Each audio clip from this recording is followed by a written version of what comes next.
Assalamualaikum warahmatullahi wabarakatuh. Pemirsa YouTube channel Energi Alam PS.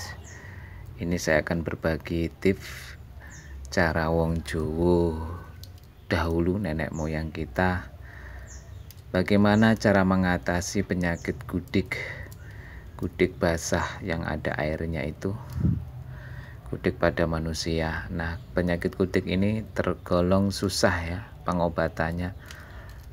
Apabila sudah mengembang di dalam badan kita itu susah sekali pengobatannya. Nah, di video kali ini saya mau berbagi tips untuk bagaimana cara menanggulangi penyakit gudik.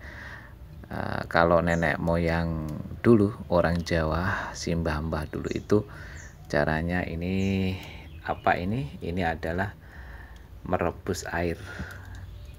Airnya dikasih apa, tidak dikasih apa-apa, cuma air saja direbus sampai mendidih ya, sampai panas. Jangan cuma hangat, tapi sampai panas.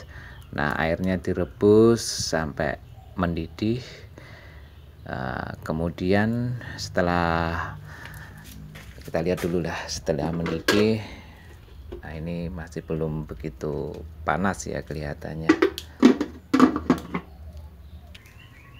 Nah, setelah mendidih nanti airnya dituang di wadah-wadah seperti ini ataupun wadah-wadah lainnya untuk digunakan merambang ya. Tapi panas loh kadar airnya, nggak cuma hangat tapi panas.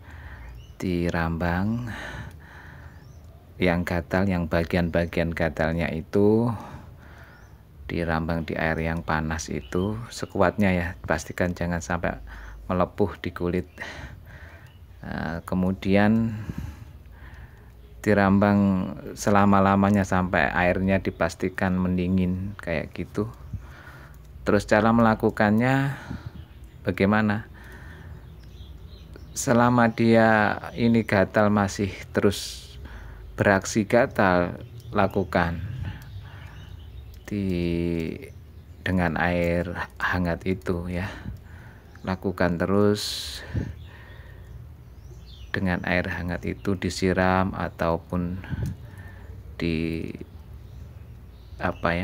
dicelupin, kalau bahasa Jawanya dikum gitu, yang tempat-tempat yang gatalnya itu. Lakukan sesering mungkin. Selama dia menghentak gatal, lakukan lagi, rebus air. Kalau orang dulu pakai seperti ini perebusannya, tapi kalau sekarang bisa pakai kompor gas dan lain sebagainya ya untuk mendidihkan airnya.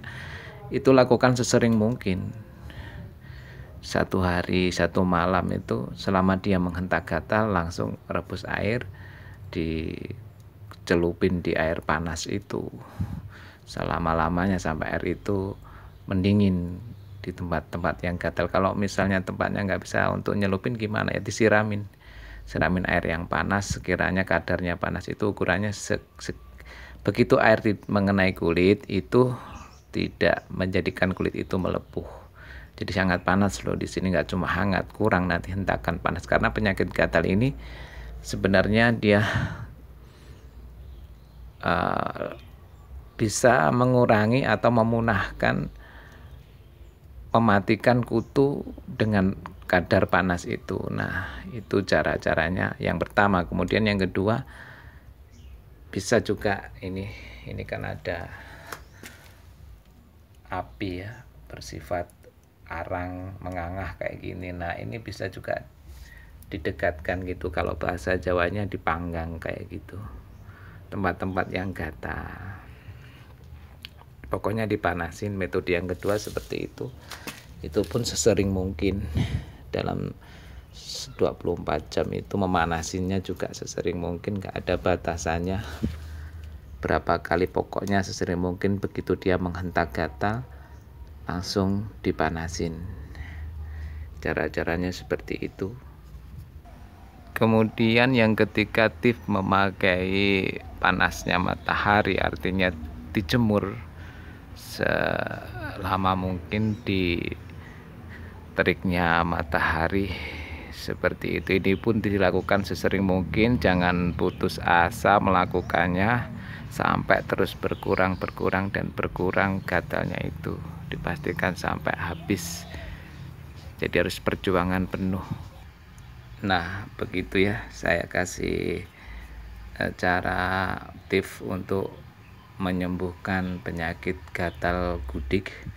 Itu harus benar-benar ekstra ya, ekstra kerja keras, perjuangan, berpantang menyerah. Karena dengan metode yang saya sampaikan itu, dia akan mematikan sedikit demi sedikit. Nggak bisa sekali praktek, sekali dicelupin air panas gitu langsung hilang sembuh, enggak. Tapi memunahkan terus. Apalagi kalau sudah parah, ini memang butuh waktu sekali untuk menjalankan metode-metode yang saya terapkan. Apabila yang punya penyakit gatal atau gudik itu mengeterapkan sesuai yang saya sampaikan,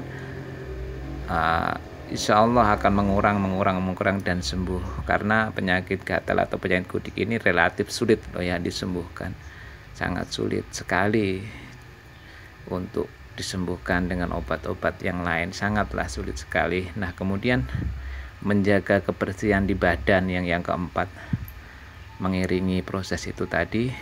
Yang ketiga tadi, menjaga kebersihan badan. Apabila berkeringat itu secepatnya dimandiin badannya. Terus jangan sampai pakai pakaian yang ketat sehingga lembab, nanti terjadi disitulah penggatalannya juga.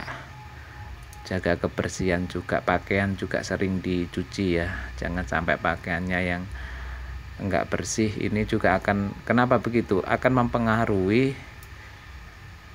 pengembangbiakannya si gatal tersebut pada badan kita, pada kulit kita. Itu akan mempengaruhi kalau pakaian-pakaian kotor, terus kemudian kita lembabnya badan karena keringat, nggak cepat-cepat mandi, pakaian kotor nggak cepat dicuci. Ini akan mempengaruhi pengembangan biak di dalam badan kita, di dalam kulit kita yang terserang penyakit gudik atau gatal tersebut. Oke ya pemirsa, semoga tips ini sangat bermanfaat dan membantu Anda. Terima kasih.